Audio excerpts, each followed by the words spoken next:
Bienvenue dans le show, dans le podcast Accès Succès, épisode 142. Aujourd'hui, j'ai un sujet chaotique pour toi. Donc, es-tu accro au chaos sans t'en rendre compte?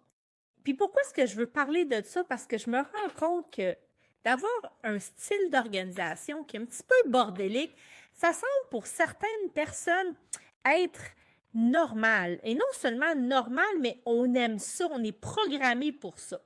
Donc, pourquoi ton entrepreneur recrée constamment l'urgence en continu, mais surtout, comment s'en sortir? Parce qu'il y a une partie de toi qui, fondamentalement, c'est peut-être un peu auto-programmé pour ça. Puis l'exemple super facile que j'ai envie d'utiliser pour introduire un peu ça, c'est quand tu étais à l'école, rappelle-toi ces années-là, t'es-tu toujours le genre de personne qui attendait la veille de l'examen ou les derniers jours pour être dans un... Tu sais, on travaille mieux sous pression. Je l'ai tellement déjà entendu souvent, celle-là.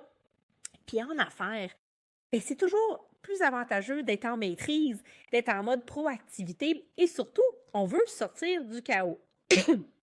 On va arrêter d'éteindre les feux. En gros, c'est ce que ça veut dire. Donc, est-ce que tu es accro au chaos? C'est ce qu'on va regarder ensemble aujourd'hui, mais surtout, comment est-ce que tu peux sortir de ça? Donc, personne ne part en affaires en se disant, moi, ce que je veux, c'est courir partout, gérer des urgences, puis être brûlé à la fin de ma journée.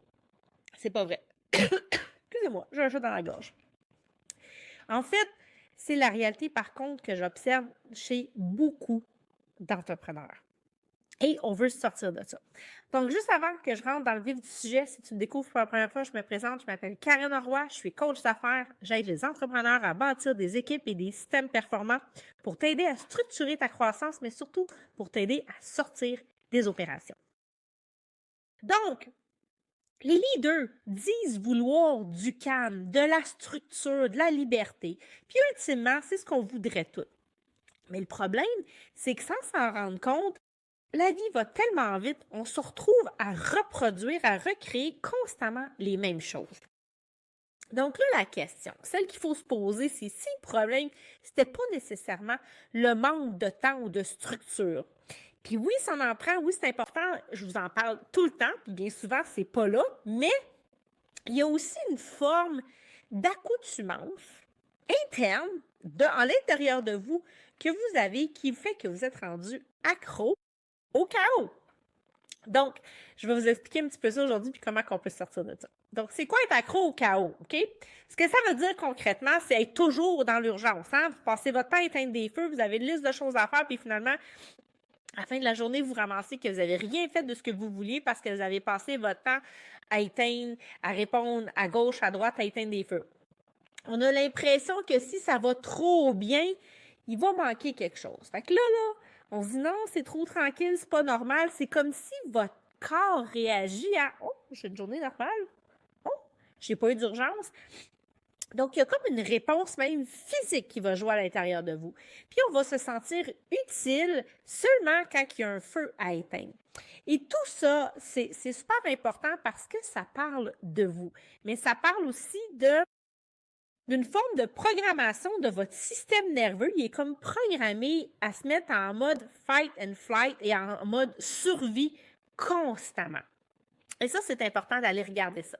Donc, être accro au chaos, ça ne veut pas dire qu'on aime ça souffrir. C'est pas ce que je suis en train de dire, mais c'est un conditionnement, une programmation que vous avez à fonctionner dans l'intensité, sous la pression. Donc, c'est super sournois et subtil, mais ce que ça fait, c'est que ça va vous donner une fausse impression d'être en contrôle. Et ça crée évidemment un rush d'adrénaline, de l'action, du mouvement. Puis, tu sais, on aime ça là, quand on se sent vivant là, quand ça arrive. Mais ça permet, en fait, ce que ça fait aussi, c'est que ça nous évite d'être capable de ralentir. Et c'est quand on ralentit qu'on a une meilleure capacité à réfléchir. Et être un leader, c'est être un visionnaire. Il faut avoir ses pleines capacités mentales. Donc, ça, c'est un peu le chaos, puis pourquoi je l'explique. Maintenant, la boucle invisible du chaos, OK? Puis c'est en fait la mécanique qui se joue en vous, puis pourquoi est-ce on peut penser qu'on est accro au chaos? Fait que ça fait du sens. Si, puis il y en a qui se retrouvent là-dedans, j'aimerais ça vous lire dans les commentaires. Venez me dire si vous êtes un peu une personne, sans vous en rendre compte, qui carburait un peu à ça, là, le chaos, l'urgence, l'action. Donc, le premier des mécanismes qui va s'activer, c'est le mode survie. Le mode survie devient la norme. on a trop de choses à gérer, on a trop de décisions qu'on doit prendre, qu'on doit assumer, puis on n'a pas assez d'espace mental pour le faire. Et là, rapidement, ce que ça fait, c'est qu'on va se sentir overwhelmed, on va se sentir dépassé, débordé. Et le cerveau passe en mode réaction et non en mode réflexion. Et tout ça, ce que je suis en train de vous décrire, là, c'est physiologique. Vous ne le voyez pas arriver, ça se joue dans votre corps. Il est programmé comme ça. Donc, deuxièmement, le deuxième mécanisme qui va s'activer après le mode survie, c'est que ça va créer un sentiment d'utilité. Sans moi, si je ne suis pas là, si je ne le fais pas, tout va s'écrouler. Hein? On se croit, on se voit indispensable. Et je suis bon dans les crises. Et là, ça devient valorisant parce qu'on se rend compte qu'on est bon à gérer dans l'urgence, qu'on arrive à contrôler un petit peu tout ce qui se passe et on se sent bon. Donc, OK, oui, tu arrives à gérer l'urgence, mais là où tu devrais être véritablement bon, c'est-à-dire dans ta posture, dans ton leadership, dans ta planification stratégique, tu n'es pas du tout en train de t'occuper de ça. Et en fait, ce que ça fait, et là, je m'excuse pour les cœurs sensibles, mais vous êtes en train de nourrir votre ego de leader. Et ça, vous en rendez pas compte. Et le système nerveux, je faisais cette prise de conscience-là en fin de semaine en parlant avec une de mes amies, c'est que le système nerveux dans le corps, c'est en fait votre ego. Hein? C'est lui qui veut vous protéger du danger de sortir de votre zone de confort, d'aller servir de votre plus grand potentiel. Donc, qu'est-ce qu'il fait? Sur quoi il va jouer? Il va jouer sur votre système nerveux. Donc, c'est ça que je suis en train de vous expliquer aujourd'hui. Je suis en train de vous parler du système nerveux qui fait que vous répétez la situation chaotique. Donc, ça, c'est le deuxième mécanisme qui s'active. Premièrement, le mode survie s'active, fight and flight, comme on dit. Le chaos va créer un sentiment d'utilité. Je suis donc important, ça ne peut pas être fait sans moi. Et troisièmement, le calme devient inconfortable. Et là, c'est là où ça devient intéressant. Vous êtes tellement habitué que ça soit chaotique et dans l'urgence. Quand ça se stabilise, bien là, ça devient ennuyeux. On s'inquiète, on va auto-saboter l'inconscient, on va se dire, mais c'est pas normal, c'est trop tranquille, j'ai-tu oublié quelque chose? C'est quasiment plate pour vous, puis je l'entends pour certains entrepreneurs, puis on est juste une programmation qui est faite comme ça. Je vous le dis, il y a des entrepreneurs qui paniquent quand tout va bien. Donc, observez-vous là-dedans. Est-ce que quand le calme arrive, donc ce qui est un peu normal, parce que j'aurai le temps de faire mes affaires, j'aurai le temps de planifier, d'organiser, d'aller plus en amont que de devoir gérer l'urgence, je suis pas bien là-dedans. Je me dis, il se passe quelque chose. Il y a quelque chose qui va péter, ça va exploser parce qu'il ne se passe rien. Donc, posez-vous cette question-là. Et quatrièmement, on recrée une urgence. Et là, on vient s'auto-saboter, mais pas à peu près. On n'est tellement pas capable de gérer la quiétude, parce que c'est comme pas normal, qu'on va créer inconsciemment une autre situation pour remettre du chaos dans notre vie ou dans l'entreprise. Donc, on va faire un nouveau projet qui va peut-être être un peu mal structuré. On va prendre des décisions rapidement. On va tolérer encore une fois du flou, de l'ambiguïté et on va revenir dans une boucle chaotique. Et là, tout ce que je viens de vous décrire aujourd'hui, il n'y a pas personne qui fait ça consciemment, OK? C'est important de le dire. C'est une boucle qui se joue dans votre subconscient. C'est un pattern des habitudes que vous avez créées et que vous pouvez évidemment défaire. Mais pensez pas que tout ce que je viens de dire là, ben oui, on est complètement folle, c'est pas vrai que je fais ça. Vous le faites, vous en rendez juste pas compte que vous le faites. Donc, c'est la boucle, c'est le cercle vicieux qui joue dans l'espace chaotique. Maintenant, c'est quoi les conséquences réelles sur vous, sur votre entreprise? Premièrement, en tant qu'humain, en tant qu'individu, ce que ça fait, c'est que vous allez vous brûler. On devient fatigué, ça devient chronique. On a de la difficulté justement à prendre du recul, à s'arrêter parce qu'on est pris dans l'engrenage. On est vraiment là-dedans. Puis on a l'impression de toujours courir après quelque chose. C'est comme le chien qui court après sa queue. On se sent comme ça. On se dit, mon Dieu, j'ai l'impression que ça finira jamais. On ne voit pas d'issue possible. On cherche la lumière au bout du tunnel. J'ai envie de reprendre l'expression d'une personne qui m'a déjà dit, mais la lumière au bout du tunnel qu'on voit, c'est pas la lumière de je vais me sortir du tunnel, c'est un train qui s'en vient face à moi. Alors, non, la lumière au bout du tunnel peut être effectivement l'issue de sortie. L'impact que ça a aussi sur vos équipes. Donc, ça crée de l'insécurité parce qu'on est tout le temps dans un milieu qui est instable. Gérer des urgences, c'est aucunement de la stabilité. Donc, ça crée énormément d'insécurité. Ça crée de la réactivité. Et les gens, ça fait que, ben, ils savent tellement pas à quoi s'attendre qu'ils sont encore plus dépendants de vous en tant que leader. Et là, évidemment, la confusion s'installe sur les priorités, sur ce qui est à faire, et ça devient encore plus chaotique. Non seulement vous devez gérer votre propre chaos, mais vous êtes pris pour gérer le chaos que vous avez créé sans vous en rendre compte dans votre équipe. Et globalement, sur l'entreprise, bien évidemment, quand on est toujours en train d'éteindre des feux, on se ramasse qu'on va perdre de l'argent. OK? Il y a de la perte de temps, il y a de la perte de performance, il y a de la perte de rendement qui n'est pas là, parce que c'est un peu comme, pas des poulaillers, là, puis tout le monde court un peu partout là-dedans. Là. Comment voulez-vous organiser la fabrique si tout le monde est un petit peu à gauche puis à droite? C'est impossible. On manque des opportunités, tout simplement peut-être parce qu'on ne les voit pas ou parce qu'on n'a pas le temps de s'en occuper. Et ça fait que la croissance est vraiment en dents de scie. Ça, c'est s'il y a une croissance parce que des fois, on peut être en déclin. Puis si on est en croissance puis qu'on reste dans ce type de cas de figure-là, ça ne va pas s'améliorer, je vous le dis tout de suite, ça va juste empirer.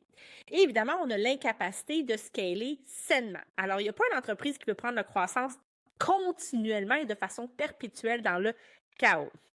Donc, une entreprise qui vient en urgence, elle ne peut pas grandir en conscience.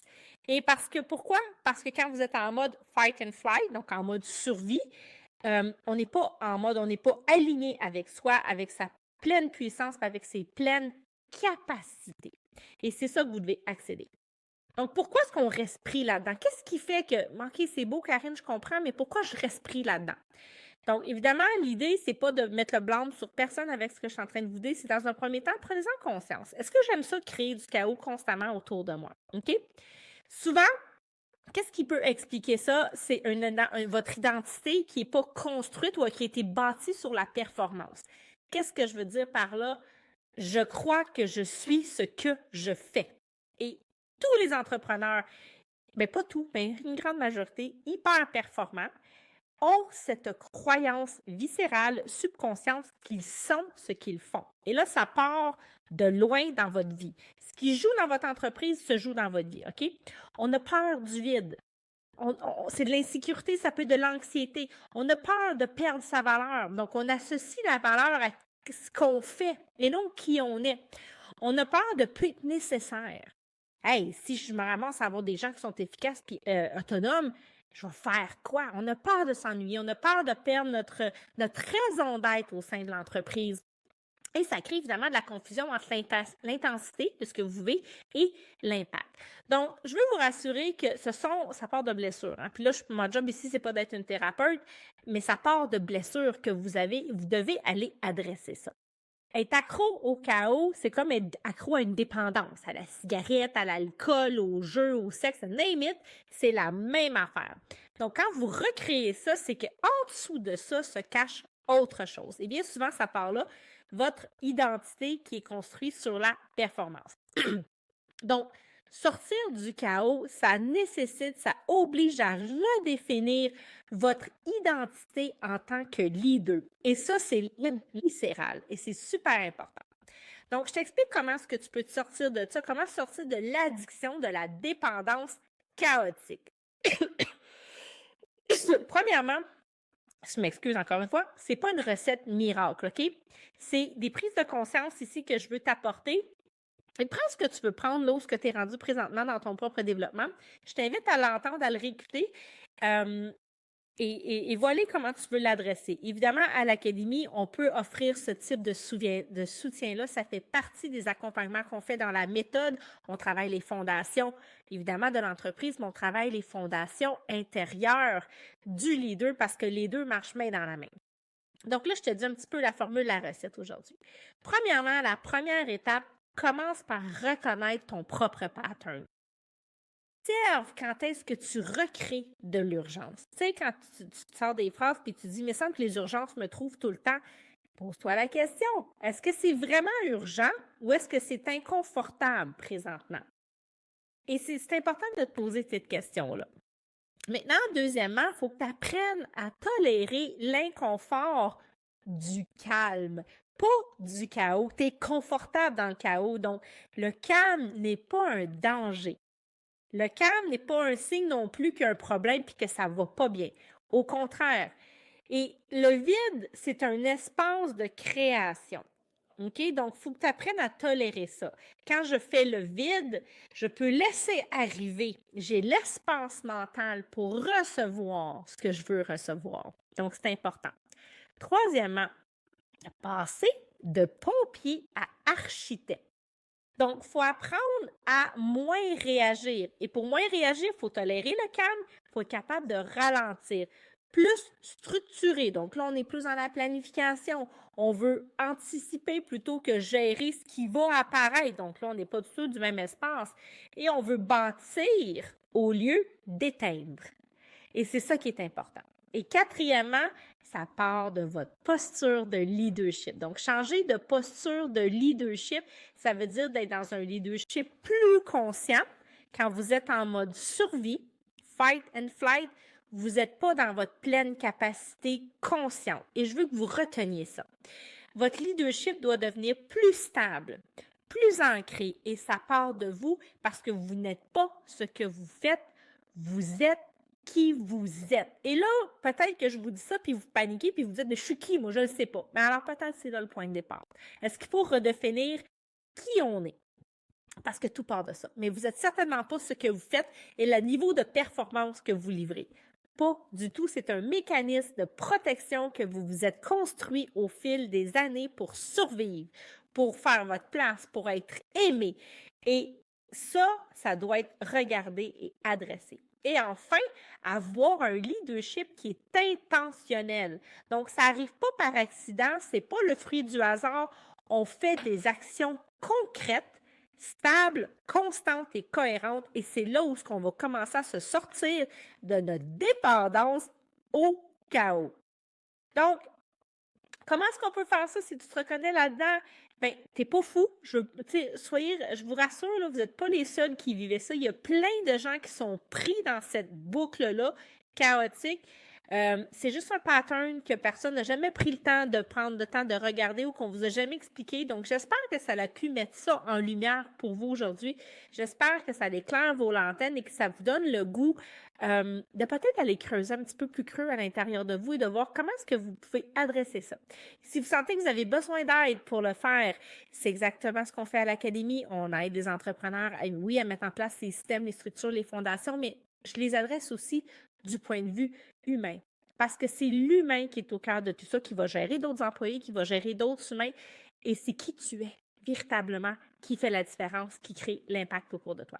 Mais surtout, si tu as envie de sortir d'un style de vie, d'un mode chaotique, il faut que tu commences à te regarder. Et si tu sens que tu as besoin d'aide pour le faire, alors on est là pour t'aider. Alors, tout ce que tu as à faire, c'est de prendre un appel avec nous. On va pouvoir le regarder ensemble. Je te dis merci d'avoir été là, comme à chaque semaine. Et si tu penses que cette vidéo-là peut servir à quelqu'un, s'il te plaît, n'hésite surtout pas à la partager. Je te dis merci. On se retrouve la semaine prochaine pour un nouvel épisode.